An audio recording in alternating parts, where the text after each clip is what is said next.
wabarakatuh. Alhamdulillahirrahmanirrahim. Wassalatu wassalamu ala asrafil anbiya'i wal mursalin wa ala alihi washabihi ajma'in. Amma ba'du. Qala Allah Ta'ala fil Qur'anil Karim, a'udzu billahi minasyaitonir rajim. Bismillahirrahmanirrahim. Ya ayyuhalladzina amanu hal adullukum ala tijaratin tunjikum min adzabin alim tu'minuna billahi wa rasulihi wa tujahiduna fi sabilillahi bi amwalikum wa anfusikum. Dzalikum khairul lakum in kuntum ta'lamun. Baik, saya di sini akan menjelaskan materi tentang sejarah tasawuf di Indonesia dan tokoh-tokohnya. Sejarah perkembangan tasawuf di Indonesia. Tasawuf secara etimologi berasal dari kata suf yang berarti wol, merujuk pada pakaian sederhana yang dikenakan oleh para sufi awal sebagai simbol kesederhanaan dan kezuhudan. Dalam istilah, tasawuf adalah usaha sistematis untuk membersihkan hati dari sifat-sifat tercela dan menghiasinya dengan sifat-sifat terpuji, guna mencapai kedekatan dengan Allah Subhanahu wa Ta'ala. Ajaran-ajaran tasawuf merupakan pengalaman tajribah spiritual yang bersifat pribadi, yang dilandasi oleh keinginan seorang sufi untuk lebih mendekatkan diri kepada Allah. Dalam sejarah Islam, tasawuf mengacu pada perilaku Rasulullah SAW dan sahabat-sahabatnya. Apabila merujuk dalam Al-Quran, terdapat beberapa ayat yang dijadikan dasar untuk menjalani hidup sebagai sufi. Antara lain bahwa Allah itu dekat dengan manusia. Quran Surah Al-Baqarah ayat 186.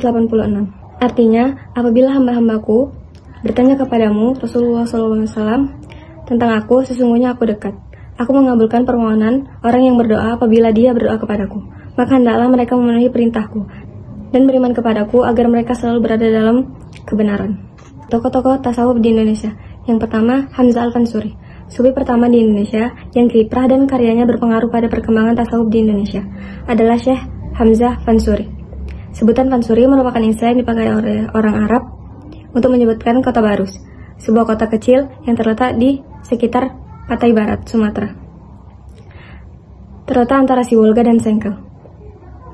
Gagasan Hamzah Fansuri tentang tasawuf banyak diungkapkan melalui bait-bait syair, yang di kemudian hari banyak terinspirasi oleh murid beliau, yaitu Samsudin.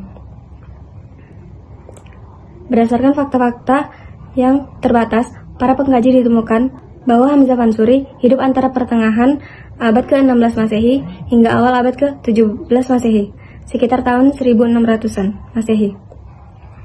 Yang kedua, Syamsuddin As-Sumatrani.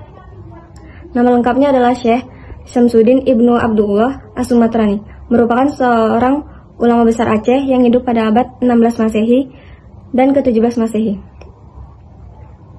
Beliau merupakan murid dari seorang ulama yang dikenal dengan Hamzah Al-Fansuri.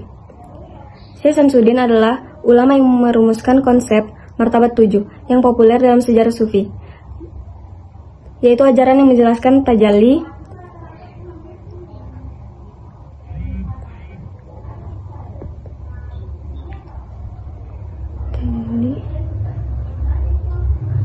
atau manifestasi Tuhan melalui 7 jenjang.